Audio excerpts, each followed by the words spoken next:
Hello, everybody, and welcome to the Kingdom's Queens podcast. We are officially 115 days away from NFL kickoff, and I can hardly freaking wait. Yes. Feels like that's a long time, but we're already like mid-May, so I feel like we've made some progress here.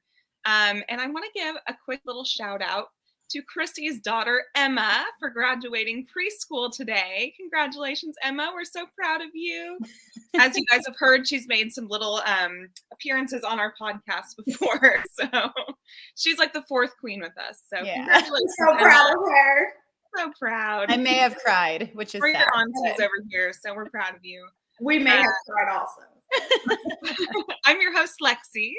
I'm Chrissy. I'm Jodi. And we have a special guest for you guys. So we have Mr. Harold Kuntz joining us tonight. He is with Fox 4 in Kansas City. He is a sports anchor, as probably many of you know. You hear him on Chiefs press conferences and all that kind of fun stuff, and just covering all Kansas City sports, really. But we're obviously a Chiefs podcast, so that's what we're here to cover today. So we are going to welcome up Harold here to the stream. Hi, Harold. Hey, how's it going? Hello. Thank you for joining us. Of course. Thanks for having me. How's the weather out there in Kansas City today? Oh, it's good weather, a little overcast, but it didn't hurt nobody. You know, The mist finally stopped. Which yeah, exactly. So it's good. Sun's trying to peek out now. It's all good. Trying to enjoy your Tuesday evening, if you will. But hey, we're here inside, and we're happy to be here talking some Chiefs football. So it's all good. I'm actually surprised you're not like working somewhere running around. Well, I got to take an off day sometime, and Tuesday is usually the day I try my very best to be off, even though you're preparing stuff for Wednesday and all the other days of the week. But yeah, I try to be off. Put it that way. I definitely do. Yeah, you guys lead some busy lives covering all these sports we have. So Yeah, I can't imagine. Little jealous, but can't imagine. Well, it's gonna be fun though. Oh yeah, it's definitely a blast for sure. Right. So Harold, I mean, we have a ton of followers who listen to us now, and they come back and listen later. And we have people who listen to us from all over, not just necessarily Kansas City. So tell us a little bit about like yourself, how you got even into becoming a sports anchor. Like that's incredible, and covering Kansas City, specifically the Chiefs. So just tell us a little bit about your journey. Yeah, a couple lucky breaks, if you will, especially covering the Chiefs right now. I'm originally from Nashville, Tennessee, and I'm not a Titans fan. I won't tell you the name of the team I have rooted for as a kid either, because it's still a little fresh in some people's memory. But let's put it this way. They played them in February. I'll put it that way. And no, it's okay. It's okay. But you got to be very professional here. And of course, we all have people we rooted for as a kid, obviously. So, but I'm originally from Nashville. I went to college in New Orleans, and then I went to graduate school at Syracuse University. Had a quick stop in Cleveland, Ohio, because I was in college in New Orleans during Hurricane Katrina. And that's really when I started doing the whole broadcast thing, because I was trying to be a college athlete like a dummy, and still trying to hold on to the last few legs I had, and but Hurricane Katrina, so I had to walk on the basketball team for a half second, but they said, hey, you should get into some broadcasting since you already know the players, and do some play-by-play. And at the time they were doing this new thing called web streaming, which sounds so amateur at best now, but at the time it was this newfound thing. So I did some of that and kind of got a bug. They cut the communications program I was in at Loyola, so I ended up going to Syracuse, which obviously is very well known for its program in broadcasting. So went there, graduated after about a year and a half, did the program there. Actually did politics reporting on Capitol Hill for, of all places, Joplin, Missouri, and that Four Corners area. Oh, wow. So I got accustomed to Missouri and Roy Blunt and Claire McCaskill interviewing them. So, true. Started my career in Maryland, in Hagerstown, Maryland. It's a small little station that actually doesn't even exist anymore. They packed up and moved our operations to Washington, D.C. to be CW affiliate. And then after that, I moved to Oklahoma. And I was there for 6.5 years. Kind of got lucky there because the Sooners were really good. They had Baker Mayfield. They had Kyler Murray. They obviously had that game against Georgia in the Rose Bowl where their entire offense was basically going to the NFL. And then got a call from, of all people, the general manager of the station I'm at now, and she used to work in Tulsa where I was working. And she called up and they said, "Hey, do you have any sports people that are available? We need them now." And by now, I mean the AFC Championship game between the Chiefs and the Patriots was happening at that point. Because unfortunately, some of our the other sports guys at the station had retired. So they needed somebody immediately. And so I got called. And I drove up here on a snowy day with my wife, and we came in, and we've been here ever since. It wasn't even much of an interview. It was like a 30-minute interview. I think they just wanted to know if I was a warm body, and they're like, "Okay, good, go do it." Now, thankfully, I had some experience and got it done. So, but I got jumped right into the fire. I mean, I was right here at the AFC Championship, and unfortunately, D Ford ruined plans for trips to Atlanta, which would have been really cool to start the trip. The journey here in Kansas City with a Super Bowl appearance, but D Ford had other plans. We just moved back a couple feet, but I know that's a sore memory for everybody. Yeah, terrible memory. Don't worry about it. It's all part of the story, though. It's all part of the story. And but hey, look, I was here and I got to go through OTAs and everything, and they made the Super Bowl and they won it the next year. So, see, good luck, charm. It all worked out. All worked out. Like, so how many states have you lived in? Because you literally named like 6. New Orleans. Wait. What a great face to free. I'm Louisiana, duh. But I'm New York. Cities of all that you lived in. I'm like, you literally named like 7 different states that you live in. And that's not including the family that I have. That some are in London, of all places, in Barbados. Oh no, Barbados in London. And on my father's side, I love that. That's amazing. I mean, well, hey, that's one heck of a way to, I guess, join the Kansas City sports family. So they put you out there in the freezing cold, because I was at that game and it was freezing cold. And then all of my tears froze because of D Ford. Yeah, Arrowhead definitely provides some cold games for sure. The AFC Championship game, obviously. And then not even that, the road games. I mean, I remember going to New England for a game, and it was pretty cold. It was actually the one they finally broke the streak, New England's home winning streak. And I went to that game, and it was cold then. I mean, I mean, they don't play enough dome games. No, we really don't. Yeah, oddly enough, they played a dome game against New Orleans once, and that was during COVID. They played a dome game in Detroit. I got to go to that one. That was actually a very entertaining game. I guess we'll talk about that in a bit. But they don't play in too many dome. Indianapolis, but that was a game to forget, obviously. Thanks to Matt Amendola. So it's and then I guess if you want to call LA a dome, because it's kind of a dome, but it's also kind of open. Well, the Raiders, I guess that's a dome, right? Yeah, it depends, but they can open that up. They can. I mean, it depends there too. I mean, they keep it closed for the most part, so. Yeah, it's a dome, but then they throw it off because it's got a grass field on it, so it kind of feels outdoors. Yeah. That's true. But I prefer domeless football. I prefer outdoor. I like the elements. I like the elements. Yeah, that makes it a real football game to me. And when you say that, I know like Buffalo's getting a new stadium, but it's not covered, right? No, it's not. Like, what is? No, I love that actually. Right, but what is the point of giving them? Well, I think Buffalo realizes with the infrastructure they have. I mean, no offense to the city of Buffalo, but I mean, I've been to Rochester, and obviously I went to Syracuse, but I never went to Buffalo. But I've been in upstate New York enough times to know that I think they just want to keep it open, but they know they'll never get a Super Bowl up there, so that's why they're probably okay with doing an outdoor stadium. Now Nashville is going to build a new stadium. Yeah. And they probably are going to get a Super Bowl because they're used to hosting big events down there. We saw with the NFL draft, and they have country music festival every year. So they'll probably get a Super Bowl there when they open their stadium. But they're only building a 60,000 seat stadium, if I'm not mistaken. So that's going to be on the small end, and it's going to be whenever the Chiefs play there, it's about 25,000 Chiefs fans there. Right. So it's not a bad drive to Tennessee at all. No. So. Yeah. Interesting. Because they had like the biggest draft ever in Nashville. Yeah, I believe they had 600,000 total. Kansas City ended up being second with 310,000. That's great. So, yeah, they beat Vegas, which of course the Chiefs seem to beat Vegas all the time. But we do. In all areas. Well, let's just get into it. Let's talk a little Chiefs football. So, we are currently in season 2, and this is episode 3 for us, which I guess is episode 31 for us.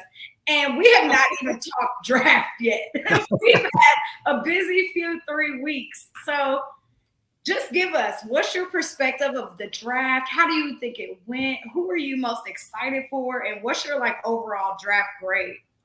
Oh man.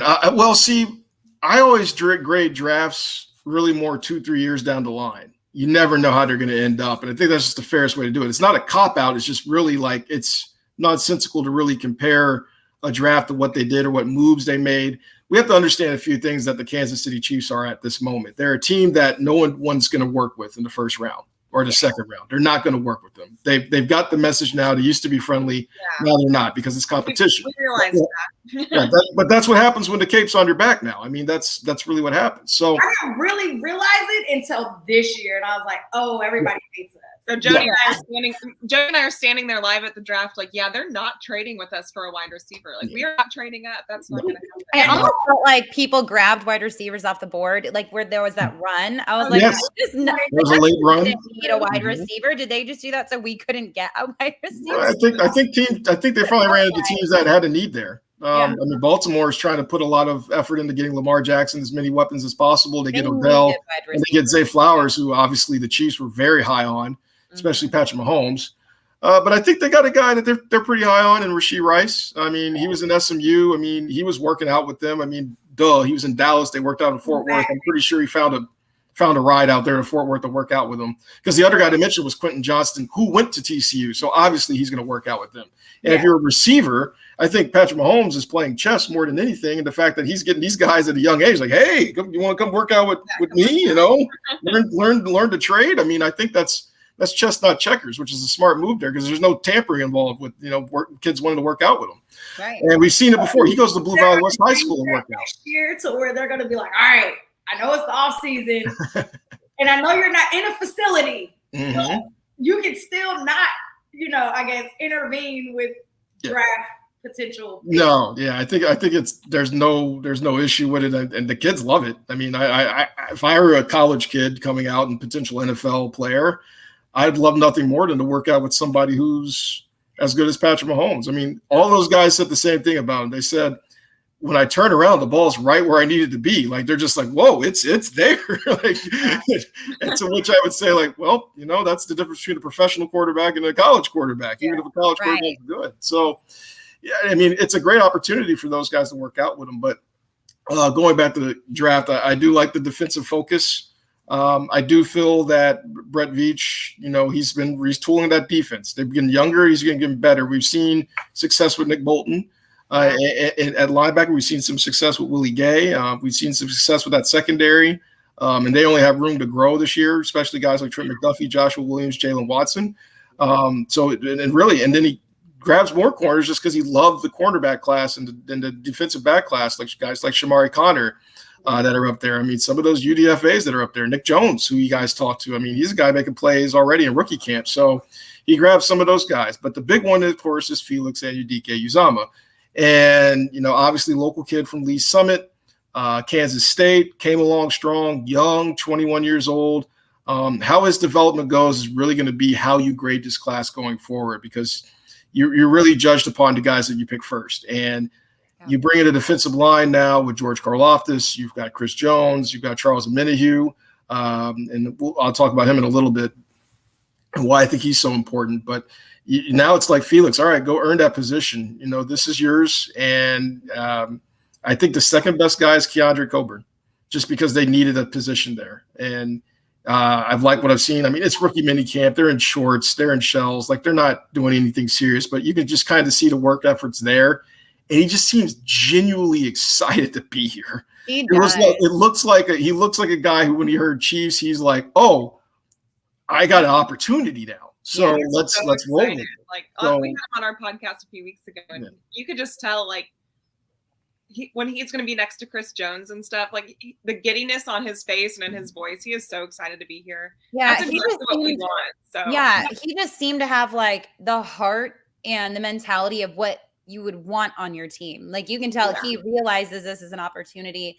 And especially with all the things that just happened to him with his life and knowing that this is so life-changing for him, he just seemed to be so excited about this opportunity. And we're so excited for Keandre too. So, and his girlfriend was so sweet too.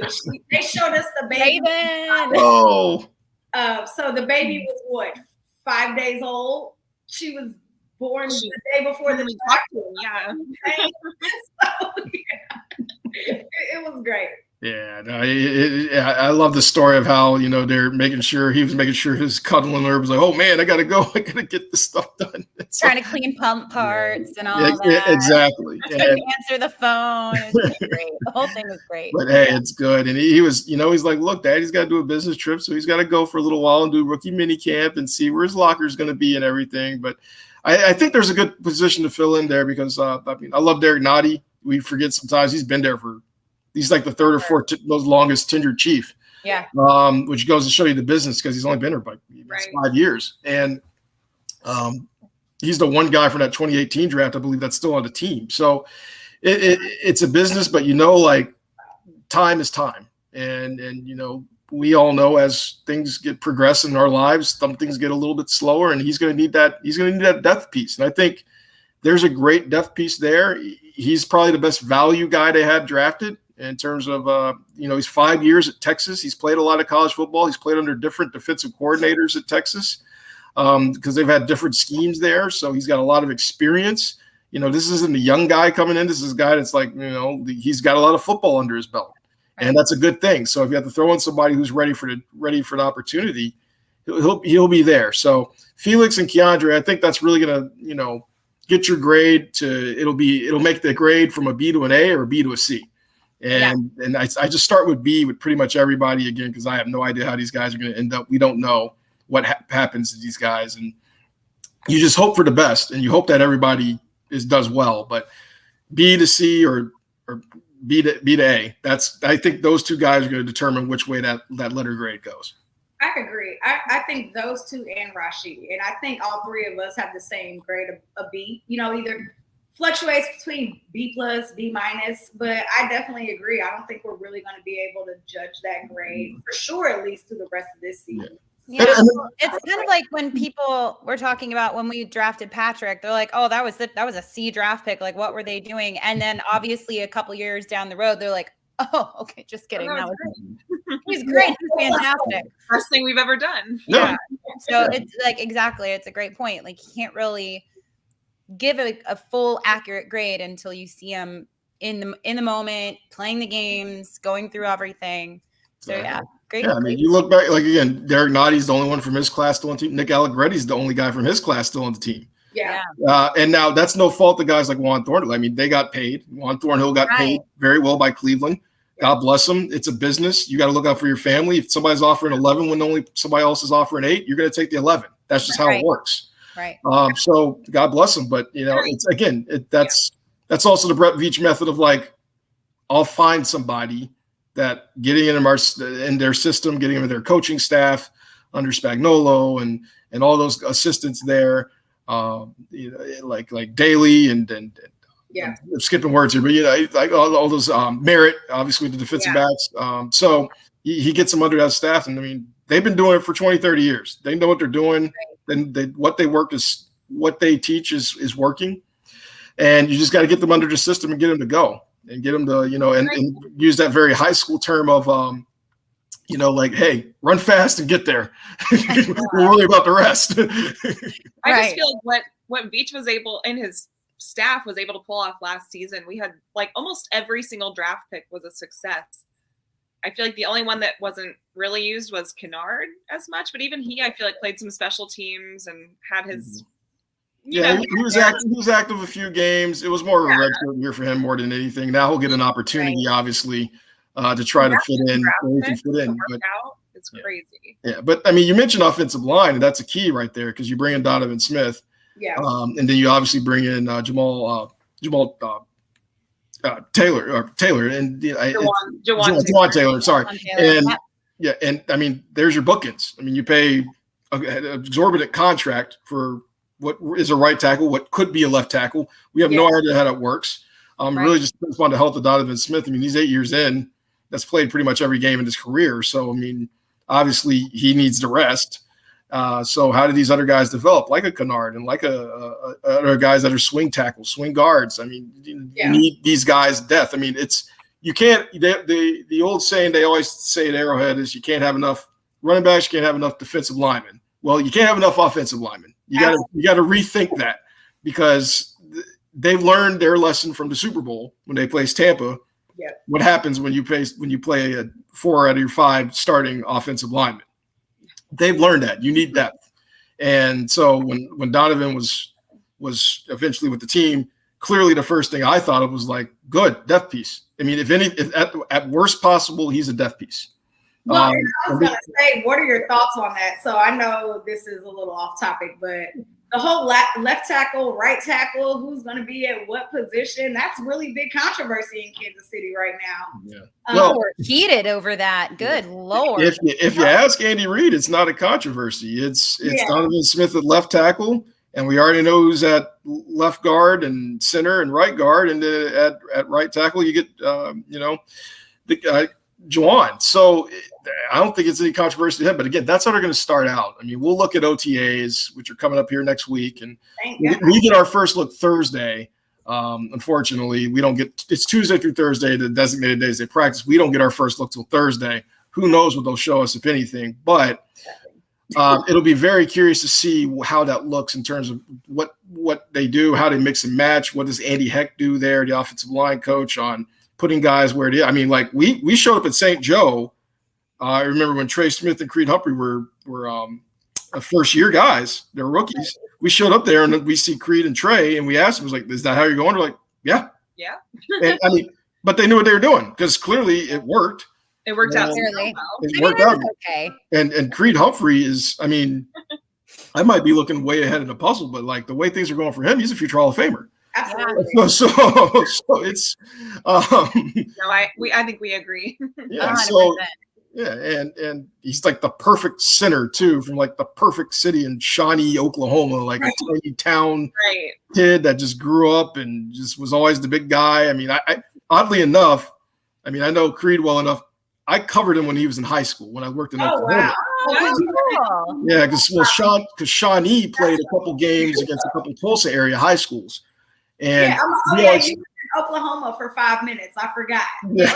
Oklahoma. And he played at Shawnee, which was it's not a big town, not at all. So, but you knew who he was. It didn't take but 2 seconds to find out who he was, because they broke out the huddle, and you're like, oh, who's the big guy? Yeah. Who's the future NFL player right there? Yeah.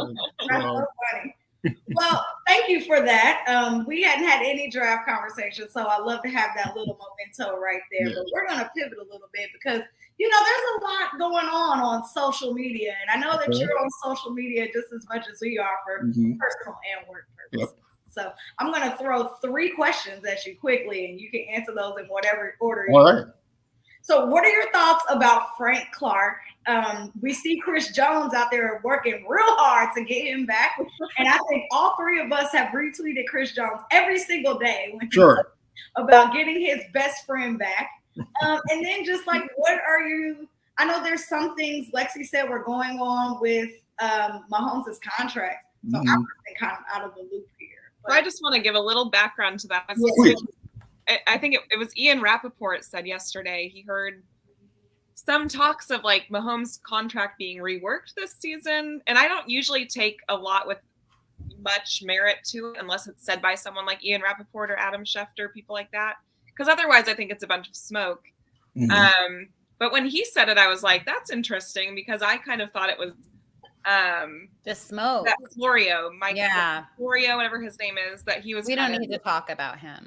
No, but whatever he was saying. But then I was like, oh, when Ian Rappaport says it, because he doesn't have an agenda, he just reports facts. Sure. So I was like, that's interesting. And so, have you heard anything on the back end? Like, is there anything going on with Mahomes' contract? Yeah. They expect him to be the highest paid this season all of a sudden? Because to me, we always thought he was going to be that team friendly kind of thing. Well, he has been, not thought. Well, yeah, I mean, exactly, yeah. I can really just speak to the players that, kind of just through press conferences and some outside conversations gotten to know a little bit. With Chris Jones, he's always been like this. I mean, it's not just Frank Clark, it's Mike Pennell. If we remember, they brought in Terrell Suggs late in the season. He was rested and ready to go. Then we brought in Xavier Williams, I believe, the tackle that was from Grandview. They brought him in. And, of course, Mike Pennell is one of those guys that brought in a little bit late, too. And then they bring in the kid last year, Brandon Williams from Missouri Southern State. So they have a history of bringing in guys later in the year or when they need it or when depth requires that they need to bring it. Right. And I think if Frank Clark doesn't get picked up by another team, now he might. Somebody might take a flyer on him. Because I mean, if you haven't been picked up now, you know that you're probably not in for big bucks. And at this point, it's just family and fit. Now, he could just be chilling here. And then when they need him, come on up, buddy. You're here. We need you. We got to run. But Brett Veach also has to be smart about it, that they need to get younger back there. You don't bring in a Charles and Menahue, a guy that's flexible, versatile, can go both ways, did very successful at San Francisco when he had a complete season and stayed healthy. You don't bring in a guy like that without knowing that you haven't moved on. So, I mean, for Chris, he's probably saying like, hey, I'm going to leave. He'd probably pull a Patrick Mahomes and said, I'm going to leave a little bit of money on the table for you guys. Maybe that's the case. Me and Lexi actually said that. Yeah. Maybe he's like, I could be a little flexible here. Yeah. Bring him back. Because, I mean, the discussion about Patrick Mahomes is fun at all to talk about the quarterback pay, but let's factor in that, like, there's two guys that are ahead of Chris Jones right now, and they're both in the 90 range, and he's in the 80 range, I think, in terms of value right now in his contract from Spot Track. So, I mean, he's definitely worthy of getting in the 90 range. If you ever wanted to call an MVP in an AFC Championship game, it was Chris Jones. And he's the quarterback of our defense. I know people are trying to compare, like, well, why wouldn't we trade Chris Jones at his prime like we did with Tyreek Hill? And I'm like, because Tyreek Hill wasn't the quarterback of our team, offense or defense, like, you know what I mean, the quarterback. Yeah. Chris Jones is the quarterback and leader of our defense. If we don't have Chris Jones, we don't go anywhere. Like, I know we want to say Mahomes can take us anywhere, but if he is having to play again or play with a defense that just can't get to the quarterback, we've seen what happens. Yeah. So, they don't win that AFC Championship game with him. Yeah, we don't want that. They don't win that game. So that's why when people say, like, why don't we just trade him and get him for money now, like we did with Tyreek? I'm like, because it's not the same situation. You cannot compare apples and oranges. And Tyreek is a great player, fantastic, one of the best wide receivers, but he was not vital to our team as Chris Jones is. So yeah, I love the depth of our D line, but I do not love the depth of our D line without Chris Jones. Correct. I'll say that. Right. Absolutely. I mean, he's the key cog to that piece. I mean, you can think now, I mean, your two best defensive players, which is amazing to think of. It's obviously Chris Jones, but the other guy's Nick Bolton.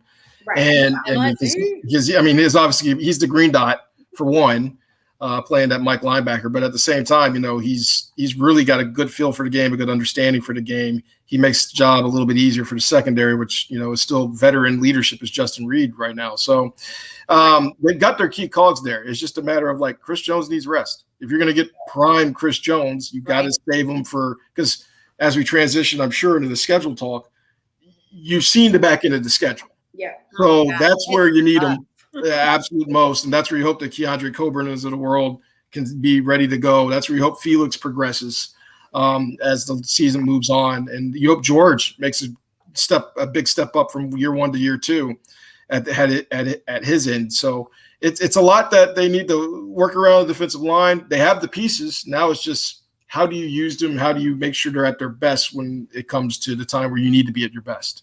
I will say, like, that is probably the best thing about this draft.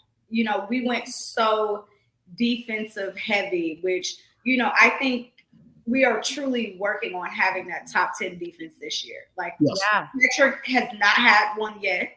And just imagine the ability of this team if we have a top 10 defense. Patrick doesn't have to go out there and put 30-plus points on the board every single week to win a game. It's so like, okay, Beach, I see the vision. I see what's happening.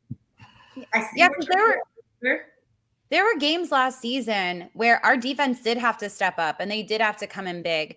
And I think like sometimes we were almost surprised by that. Like, oh my gosh, look, our defense actually had to win this game for us. Like, what happened to our offense? Sometimes, and like I say this in soccer all the time. In fact, my boys team this past weekend, we played a game where we hit the crossbar and the posts like 6 to 8 times. Not even kidding. Like sometimes there's just a lid on the goal, right? So same thing can happen with offense. Like sometimes, like with our quarterback and our wide receivers and running backs, sometimes like no matter what you do, whether it's penalties or it's cold and it's snowy or it's rainy, like you just can't play the offensive game you want to play. So having a defense that can go out there and win it for you when it's not going right for your offense is huge. So I also love the fact that Veach is really seeing that vision and saying, we need to give Patrick this top 10 defense so that we can take some pressure off of them. So he doesn't feel like he has to do it all. Because what do we see when Patrick feels like he has to go out there and win it all by himself? That's when mistakes tend to happen and he forces some things that he shouldn't and whatnot. So I love the defensive heavy draft. Absolutely loved it. It's the second straight year of it. Yeah. Love it. If you can go out there with that confidence and having that kind of a defense, like, and just knowing you can rely on that instead of being like, are they going to play to that level this week or are they going to play to a bottom 25 level, you know? Well, but if you look at last year, I mean, Steve Spagnuolo always says, and I'll give him credit, he says this every time, even when the defense hasn't been great statistically and maybe yards per game. He says the only point stat he really cares about is points per game.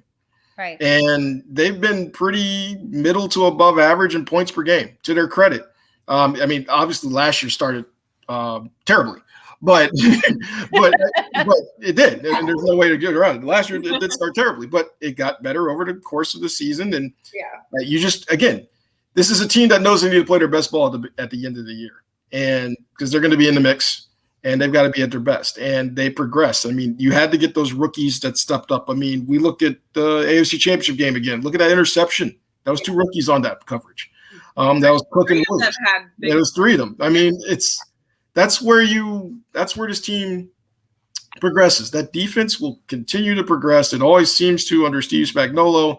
It's just a matter of can they make sure that they keep them in the game, and can they stay healthy, and can the depth rotational pieces work? Because none of those guys are going 100. Like they're going to go 8. I mean, the most they're going to go is 80, 90. They're going to get breathers. So that's what I'd like to keep that. I mean, they're going to keep 9, 10, maybe even 11 defensive linemen on this team, and their final 53. So it's just a matter of how they produce and how does that depth come in so that guys like Chris Jones can get a blow, guys like Derek Nottie can get a blow, guys like I guess George Karlaftis now can get a blow. So they need it and they want to build more. So that's really what it comes down to. That defense, as you guys have said, it is something that Brett Veach is definitely focused on the last 2 drafts. Now they got to see the payoff. You missed the whole secret playbook conversation last year. I'm glad you missed that. So glad you missed that, because to be a Chiefs fan is to know that before the bye and after the bye are not the same team. You missed that whole conversation. So did you have any tea on Patrick? Did I miss it? Oh man, again, I got to go by what he says, and I always think of the one he had when they were in St. Joe at the beginning of the year, and he basically said, like, look, I'm going to make money. And I don't know if you've noticed or watched television ever, but he seems to be on a commercial pretty much in every program you see. He's with T-Mobile now. Seems like he's okay. I think he's pretty okay to do. Now, I get the reports of, there can be agents. I mean, this happens in the business all the time. There can be agents that be like, hey, I'm trying to get my player X this, and Patrick Mahomes is over here still being like, oh yeah, I'm great with this. It's like, that's not helping my cause. So I can see how they can leak things and that can happen. That's part of the business. I don't think he cares. He just cares about winning Super Bowls, which honestly, I mean, we saw Joe Burrow today basically say today, he's like, yeah, I mean, sure, we'll work that out. We're currently working out on it, but I want to make sure Jamar Chase gets paid. I want to make sure T. Higgins gets paid. That's the mentality you have to have. Tom Brady started this. He's like, look, I mean, I don't care, but I want to make sure these guys, like, if the staff comes to him and says, hey, we need to pay this guy, they're going to be like, okay. I will say, like, mentality-wise, Mahomes and Burrow seem to be, like, right the same. The same, yeah. which I like. And that's what sticks out about those two in particular is why I think they'll be so successful. And as much as we love to hate on the Bengals, like if I saw another team in the AFC getting a Super Bowl, it would be them. And I think that's because of his mindset. Yeah. I mean, I think we're in for years of Cincinnati, Kansas City. But I love that. It's kind of like I mean, but that's the business. I mean, like, let's think about it. If you're a 90s baby, all you can remember is Dallas and San Francisco playing the NFC Championship every year. Right. If you're a 2000s baby, you can think of the Patriots versus the Colts or the Steelers. I mean, that's how it works. I mean, the 2010s was same thing. So you're going to get teams like the Bills and the Ravens that might sneak in one or there's going to be some random one-offs. And I do think the Bills, they still have a good team. They do. We love to hate on them too, but they do still have a good team too. So they do. They also realize the Bills kind of realize they're getting a little long in the tooth too. So at certain positions that probably need to be addressed. So. And you can see, like with the Bengals, they're kind of taking the same approach as us, is just trying to stay young. Yeah. Trying to keep their guys along as long as they can. I mean, we really might have this Patrick Joe thing for the next 7 to 8, 9 years. Like this. Oh man, you're going 7, 8, 9. I mean, I mean, if you want to go 7, 8, 9 years, that really depends upon how the managements build their team. Yeah. They've got obviously the quarterback pieces together, but the Bengals, you think of their receivers obviously as a big weapon of theirs. Well, how do they do when they're 3, 4, and 5 years down the road? Right. And then they you look at one of the best receiving corps going into this season. Oh yeah. Yeah, but I mean, you look at the Chiefs receivers, as great as Patrick Mahomes is, that how do they, like Kadarius Toney's health is huge. Right. I was going to actually ask you about that. Like, what have you heard on his health going into this season, and kind of what you expect from our wide receiver core going into the season? Look good at TCU from the few clips you see down there. Looked good at TCU and Camp Texas, if you will. He looked good. Justin Ross. I always forget about Justin Ross. Do we know anything about him? Well, his thing is just a long history through college. But he again had a redshirt year. People forget John Ross is on this team, who ran like the fastest 40 ever at the combine, or one of the closest fastest 40 evers. He's still on the team, and those are the guys that aren't even expected to make the team. I know. We haven't even talked about the Ricky Jameses of the world, or the Marquez Valdez-Scantlings of the world. I mean, there's still guys on this team. I mean, now, does anybody stand out as a true number one? They say Kadarius Toney. Remains to be seen if he ends up being that true number one. But still, like right now, you got to get a lot of guys that aren't like whoa, this guy's really good. Yeah. But again, they all are pretty exceptional at what they do best. Like some are good, like in terms of like Tony's good at maybe potentially, speed or like cutting or getting the ball in space. Yeah. He reminds me of a little bit better version of DeAnthony Thomas.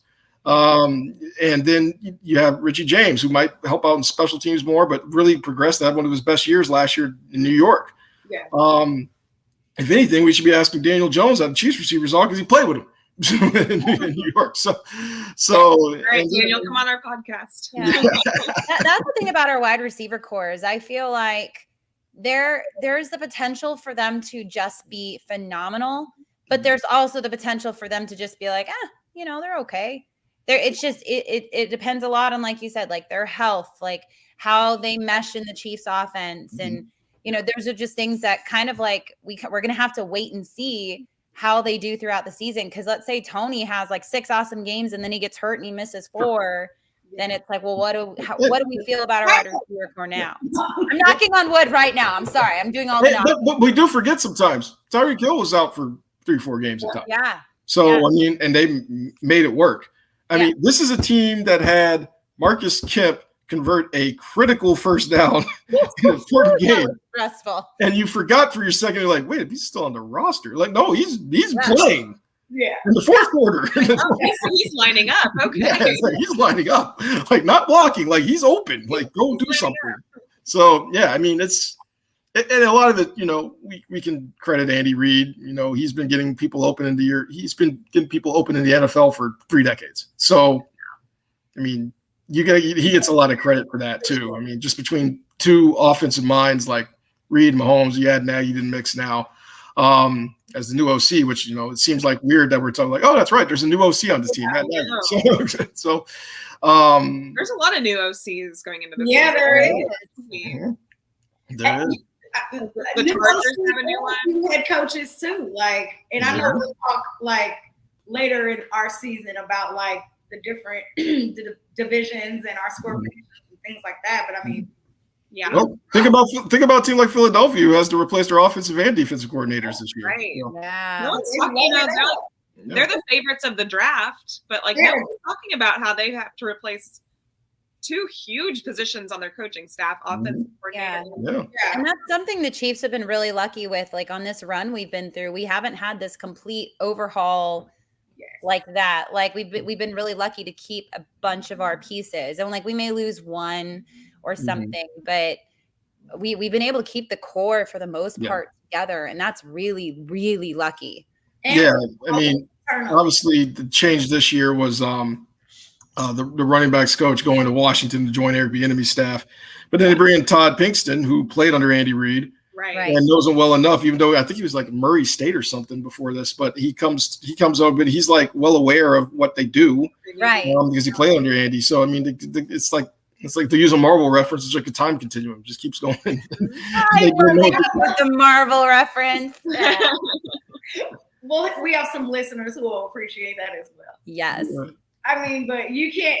God bless Andy Reid's coaching tree. Okay, let's just say that. Right. Thank you, God. It's so good. Really, we're having so many answered prayers with this coaching staff and team right now. Like, right. Can't wait for training camp. As soon as you know those dates, please let me know so I can plan accordingly. Well, you know it starts in late July, so I mean, now I know for people to go. My birthday. That's all. Yeah, usually got the beginning of August. So. Well, you know, I live in Texas, so I always come back for everything, literally. Okay. I'm like, I need to plan accordingly. Yes. But let's get into this schedule real quick. So, of course, schedule release happened last week. Lots of chaos throughout the whole entire NFL. My first question to all three of you, because we didn't discuss it last week: Miami, Kansas City, Germany. What's everybody's thoughts about that? Well, I mean, honestly, I thought it would be either Detroit or Miami.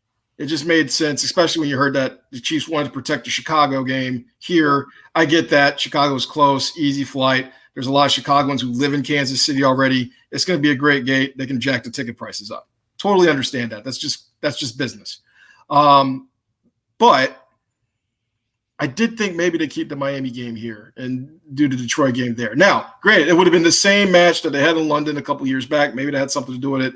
We talked to the guys that are in charge of NFL scheduling. They like the Detroit Lions. They basically said this is more about Detroit. They know Kansas City is going to sell, but they think this is more about Detroit's opportunity. They got 4 primetime games this year, Detroit does. Yeah. So I think they think they have a lot of confidence in Detroit. They think they earned the right to have that stage. It could have been Denver, but I think they want to keep that for later in the year because of being a division game. And, who knows the conversations that we just know the Chiefs wanted Chicago here. But after that, it was like, okay, whatever else flows goes. So, and you have to remember these NFC games are prime property because you only get them once every 8 years in your city. I mean, now with the 17th game, it's kind of throwing things off because now they've played Philadelphia, I think, 2 of the last 3 years in the regular season now. But, it really comes down to just Detroit's opportunity. And if that's what the NFL says, great. Do Kansas City fans agree with it? Probably not. They want Miami just because, you can only imagine Tyreek Hill standing there during the national anthem and seeing the second banner unfurled, seeing the one that he helped win the first one. But that's really just like a Kansas City fan thing. You're not going to get too many Dolphins fans to come up here because, I mean, let's be real here. Miami's probably tired of coming to Kansas City. And I know that because I was at an NCAA tournament here in Kansas City, and guess who won? Miami. And Miami was here. And guess how many Hurricanes fans were here? Maybe 200. So they don't really come to Kansas City much. So, I mean, I remember talking to their media, and they're like, I want to get out of here as quick as possible, to which I was like, at least attempt to enjoy the city. I get it. Miami's got beaches and sand and 70 degrees every day. It's nice. It's nice. I get that. But Kansas City has its charms too. We're part of America. So what would have happened is it would have been a sold out crowd. It would have been all Chiefs fans. Yeah. It's going to be a sold out crowd regardless. Right. They could raise the ticket prices. Chiefs fans would have been there. They could have made it a primetime game. We could have got to Arrowhead at 11, started tailgating. I mean, I've already seen the cheapest ticket at $270. So, I mean, they're not going to have a hard time selling that game because people want to see the banner. I was at the first game. They had the banner unveiling. Well, I shouldn't say the first because the first would have been in the 70s. I wasn't alive yet. But the second banner, if you will. And, you know, it was a nice event. But the problem is people forget that was COVID. Yeah, I didn't. So it was only 17,000 people there. And it was not the great. So, I mean, this time they'll have the fireworks and they'll be on the field and they'll do something. And then they have to focus in and play a game on what I think is a really good Lions team. A team that I believe ended the season 8-2 in their last 10 games. And they've got a lot of steam. We forget that Jared Goff is a former #1 overall pick. They've got pieces. They've got a storyline with them. They got a coach that's engaging. Amazing. So, I mean, it is good television. I mean, it is good television. And look, plus, like, it's the Detroit Lions. I mean, you know, they have all the controversy with the gambling as well. Yeah, I mean, it's the Detroit Lions. Now, I mean, Miami being in Germany, that's going to be weird. But again, that's going to be an 8:30 a.m. game here in Arrowhead time. It's going to be an 8:30 a.m. game. So people, and the thing is, you don't have to tailgate for an 8 a.m. game, or you could, but you have to wake up at 5 o'clock for it. There's obviously going to be a crowd there that goes to church that's not going to be happy. And you have to factor them in as well. So there's going to be, I'm sure, some people that are upset about that. But the fact of the matter is the NFL, I've told people this, after the COVID year, where I watched a Washington-Pittsburgh game on a Wednesday afternoon at 4 o'clock. Oh, yeah, I know. At this point, I was like, they could play a game at 3 a.m. on Mars, and we would watch. That's so true. We would watch. Because they got you right now. They've got you hook, line, and sinker right now in the football. They all know to wake me up because I'm liable to wake up at halftime. Jodi's gonna pull an all-nighter. I know. So what are y'all what are some of you guys' favorite games on the schedule for this season? Like, which ones are you guys like most looking forward to? And yeah, like we mentioned it earlier, the back half of our schedule is definitely a lot heavier than the front half of our schedule. Brutal. What are just some games that you guys are looking forward to the most this season? And I'll think about what mine are too. Well, I can tell you that Christmas Day, my mom and I are going to be looking at tickets for that day because we don't really do much on Christmas Day. My kids go hang out with their dad. Yeah. And it's a noon game, right? It's noon, yeah. And those are the only games that I can technically go to. And there's only like 2 of them. So anymore. But it's like I have nothing going on Christmas Day. I normally go see a movie by myself and I get myself a pretzel and some cheese and it's great. But I'm like, you know what? I could go to a football game. So I'm looking forward to the Christmas Day game. I'm not gonna lie. Yeah. I'll Very be excited about that. Yes. I think there's the typical games we're excited for. I think like way more home games I'm excited for this season because we have the Bengals coming, we have the Bills coming, the Eagles coming. So obviously all of those are going to be fantastic matchups. I'm looking forward to like playing the NFC North this season. I think it's going to be very interesting. Like I expect the Lions to be good, like everyone said. The Bears could be decent. Then you have the Vikings at their home, which that could be an interesting atmosphere. And then Addison is unfair. What is Addison, that's unfair. That's an unfair. Oh, I know. It is. And the one thing I don't like about our schedule this season is the Broncos, Chargers, Broncos. That's such a weird stretch. I hate it. And it's before the bye. Yeah. Yeah, I don't like that either. I'm like, no offense to the Broncos. I don't want to watch you twice in 3 weeks. Like, get off. We had to do it last year if you think about it. Sorry, Ashley, if you're watching. Man, my bestie is a Broncos fan. Come on. I mean, you guys watch, I don't know if you guys watch Ted Lasso or anything. But, there's a scene where yes, for sure. There's a scene where one of the players is like, what the word I can't say, is it Denver Bronco? Because what's a Denver Bronco? Because he was making a American football reference to something that had to do with guys playing soccer. Such a good moment. The whole stretch. I saw you posted it on Twitter. I retweeted that on Twitter. So if anybody go to my Twitter And go look for the Ted Lasso thing I retweeted like last weekend or something. And oh my gosh. It was last Tuesday. Yeah, it was, oh man, the whole Denver Broncos thing. And they're like, who's the Denver Broncos? Yeah. Are you comparing being a Denver Broncos fan to being gay? Yeah. Like, no, that's not what I meant. Yeah, then everybody's like, what is a Denver Broncos? And then I think Jason Sudeikis says like, I'm sorry, that was American Football reference. I totally fumbled it. Like, you know, it was so good. Yeah. But no, I guess for me, schedule-wise, I do like I find it intriguing that they get the Eagles game after the bye from Germany. So they get 3-4 bye that week too. So like, aren't we both coming off a bye? We're both coming off of a bye. Yeah, I believe. Yeah, usually that's the case. They try to be as fair, equitable as possible after you go, basically change your body clock 7 hours. Yeah. Andy Reid historically has been a guy about routine, and the last couple games of the schedule is nothing but routine. I think another quirk of the schedule is there's 2 noon games, and one of those is Christmas Day, as you said, Chrissy. So I mean, like a Christmas Day window where you're the only game too. So it might as well be a national game, and it's a Monday. Like Christmas is a Monday this year.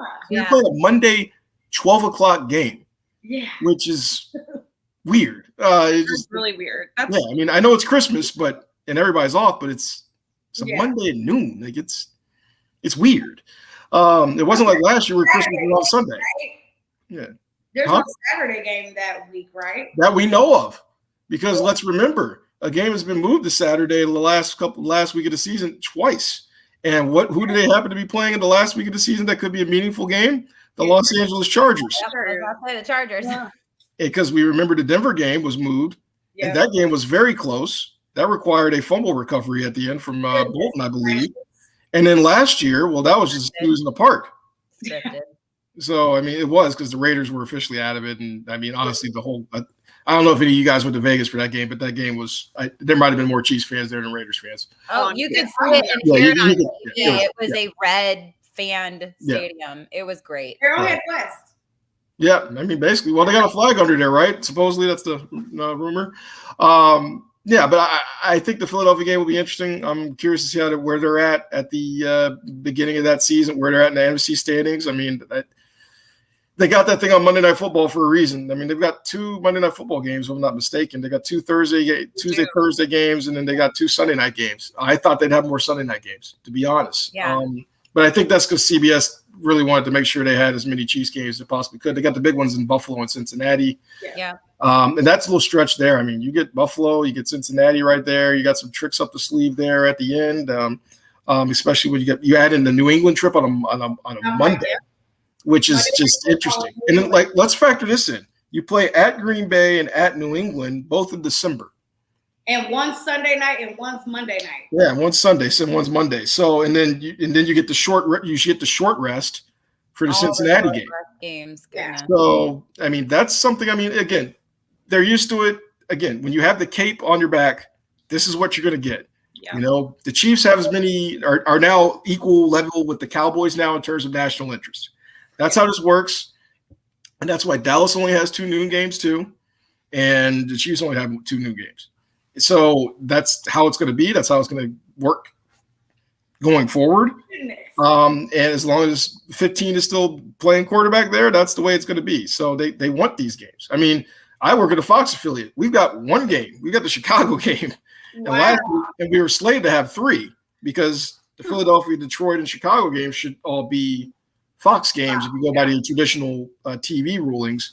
But now that's different because Detroit obviously got bumped up to game 1 and Philadelphia got bumped to a Monday night game. So that's really interesting. I guess I did not think that is why you were here.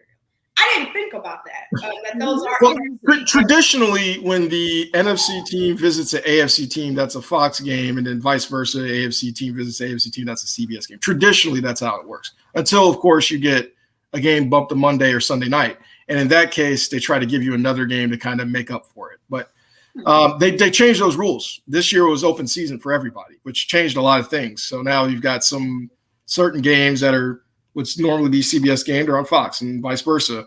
And then you throw in Amazon Prime. You throw in the fact that a wild card game is going to be on Peacock. Yeah. Exclusively. But Peacock is NBC though, right? Yeah. And what? It's going to be like on their CBS. So if it is NBC. Yeah. So last year when that happened, the game was on Amazon Prime. It was shown on the local NBC affiliate in Kansas City. But there's a bidding process that goes into that. It's not automatically assumed. The only game that I think is automatically assumed is if it's a Monday night game that goes to the ABC affiliate. That's usually how it's automatic. But even that's now open. Like everything's more open now because again, it's about this. Yeah. Like whoever's going to pay the most dollar, you got it. Put it on your air. Yeah. And that's just how the schedule works out. Now, we got the visitor. We got the graduate. Yeah, congratulations. I think for me, the games that I'm most excited about the beginning half of the season. Okay. Lions, Jags, Bears, Jets. I'm really excited about that. And honestly, all the way through week 5 because I wanted Jordan Addison on this team. So I'm really kind of excited for the first 5 games of this season just because we don't play those teams that often, except probably the Jags, who we will start playing more often. But we don't play those teams that often, so I can't wait to see what our offense and defense looks like compared to theirs. So that's going to be a fascinating game, that Sunday night game in New York. I just think there's a lot. I mean, there's obviously the storylines there as long as they're both healthy this time because they've never played each other, even though we've had multiple opportunities. It's gonna happen. I'm convinced. Third time's a charm. Yeah. And I mean, you knew it was going to happen no matter what, just because they were scheduled to play at Green Bay and at New York. You already knew that before the schedule came out. So it's a matter of how interesting that's going to be. I mean, the storylines write themselves. The State Farm commercials, I'm sure they've got something cooking already for that. So, I mean, we already know. I mean, we know that. I mean, like you look at Patrick Mahomes' offseason schedule. We know he goes to play his golf tournament for his charity in Hawaii. They're going to fit in some commercial shoots. They might have already done some commercial shoots already. I know he's already done one with one of his sponsors. So he's just it's a matter of now, now are they there? Are they available for that week? And hopefully they are, so they can put on a show. I think that's why they put it in early too, because they wanted to make sure that there's an assurance that they get that game out there. Yeah, that makes sense. Yeah. I almost feel like there's not an opponent that I'm dreading playing this season. I can't think of one where I'm oh, that's not going to be a great game, except maybe the Raiders or Broncos. Well, the Raiders will be fun because it's Christmas. At Raiders could be. So I mean, I don't know. Yeah, I mean, you did mention the Denver's games being week 6 and week 8. Right. That's interesting. Yeah, it's interesting how they put those division games so close together. And if I'm not mistaken, in between that is the Chargers. Yes, the Chargers. So I mean, you got 3 AFC games, week 6 to week 8. Yeah. So, I mean, you're and then right we go there. to Germany, and then we have a bye. I mean, it's just. And I guess I haven't sat down and actually looked at I haven't looked at anybody else's schedule yet. So I need to sit down and look at when the Broncos and the Chargers play each other this year, or when the Raiders and the Broncos. I was starting to look at some of this today just to kind of gauge, but I haven't looked at all yet. Just to figure out the division. I mean, I know we're going to win our division. I'm really looking forward to the Bills and Chargers matching up. I want to see how that goes. This is their first time playing each other. Yeah, I'm excited. Oh, by the way, that Bills Chargers game, that's exclusively a Peacock game. Peacock one, I know. Yeah, and that's week 16. So that should give you an idea where that is. I mean, they stacked it, whereas they put the AFC contenders toward the end when they're playing. Well, and I have my hot take will come later, but I have the Chargers missing the playoffs this year. But we'll get into that later. But I think what's interesting too is we looked at our schedule last season and we had the hardest schedule going into that season just based off of where everyone was. So what's interesting is going into this season, I feel like we have one of the hardest schedules again, but it's bound to be a few of those teams that are looked at as they're going to be really good. Like Jodi said, maybe the Chargers might not be as good. There's going to be a few of those teams that once as the season goes, you're going to be okay, this should be an easy win but we won't know.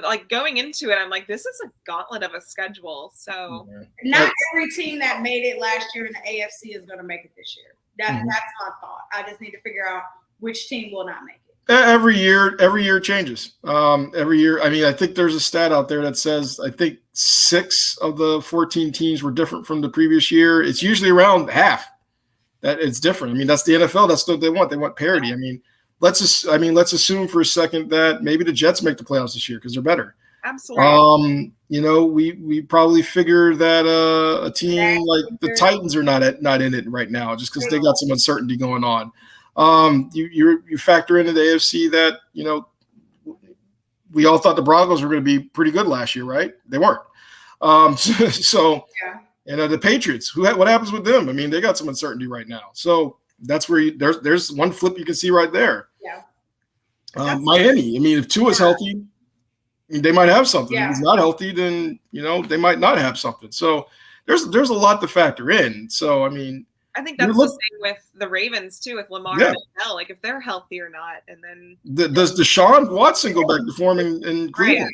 I think Pittsburgh's a team to look out for. Right. If I had to pick a surprise team, just because of the way Mike Tomlin seems to always had the team in contention, they were playing good football toward the end of the year, and I think they improved their defense. They're a team to look out for. I think Cincinnati's division's gotten a lot tough. That division, and you're not talking about that enough. Like Lamar's there, he's got his contract, he's ready, he's got some weapons. Yeah. Cleveland, if Deshaun Watson again, if he's getting back to better form, if he gets a rhythm, I expect him to be going into this season. They're tougher, and Pittsburgh's always tough. They're a tough out. So I mean, that's like if Andy Reid were coaching the Raiders of our division, it'd be like, okay, you kind of got. That's how I feel about the Steelers, and a little bit with.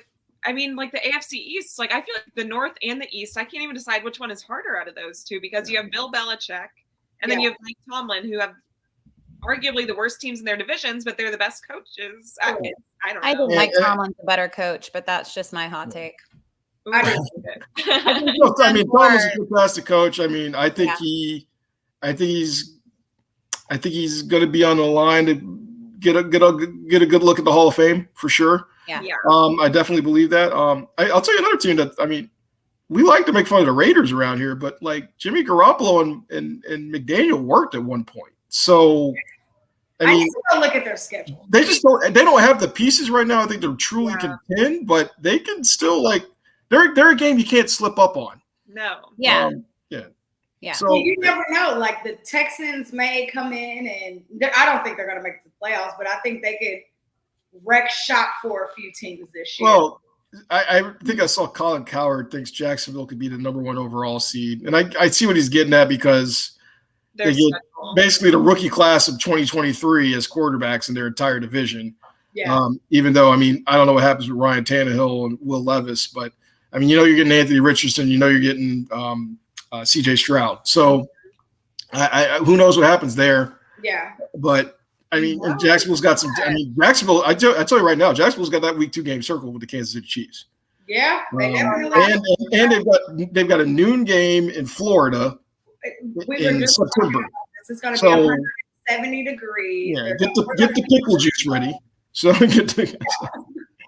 Oh, it's going to be awful. It is going to be.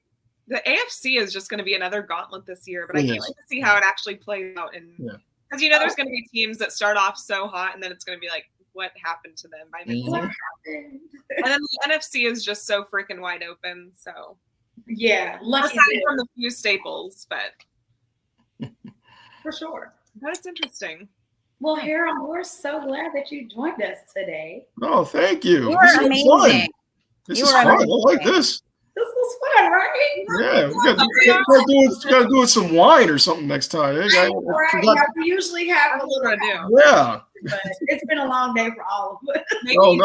Maybe we could have you on again, like right before the season starts or something. Right. That would be amazing. If we can get you on like during training camp or something. Yeah. Well, I mean, the thing is, the training camps are always in the mornings. So, I mean, nights are usually and you guys let out because like Tuesday again, that's normally an off day for me. So, okay. Yeah. Hey. Hey. Well, yes. Well, we are so glad that you joined us today. You're probably literally one of the best reporters in Kansas City. Oh, thank you. I appreciate that. Absolutely agree. I'll send a check in the mail. I appreciate it. I met Harold at the draft, and he was just running around, and I was like, "Oh my God, there he goes!" And I'm like, Harold. We're so glad that you were able to join us today, and we definitely want you back. So before you get out of here, please tell all of the people where they can find you, where they can follow you, where they can watch you. I mean, we can't even say watch you. But on social media, not in person, obviously. Oh, well, on person, you can come to 17. No, I'm joking. No,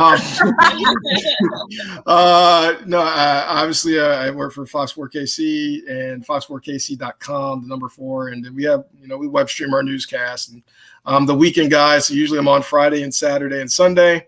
Then I report from Arrowhead usually during the week, especially during the season, Wednesday and Thursday. I also do stuff in between. We're not just Chiefs. We do. There's a baseball team that plays here. I can't remember their name. Goodness, how many? Oh boy! There's a baseball team that plays here. They wear uniforms. They're blue. The Monarchs, the Kansas City Monarchs is right. Yeah. They got off to a bad start too. I didn't get, man. Anyway, it's good at Sporting KC. Yeah, it's just been one of those. I know, right? Sporting Kansas City. Finally, looks like they're getting it together along with the Current. But hey, we got a 2-game winning streak going. 2-game winning streak, y'all. I saw that you beat Minnesota 3-0. Yeah, we did. It was so pretty. Yeah. They watched some Ted Lasso, I think. Maybe they got a little motivated. They looked like that episode of the Total Football. There you go. It was so the Johan Cruyff experience. Yes. No. So yeah, but obviously on Twitter, Harold R. Kuntz 3, the number 3, and that's Instagram too.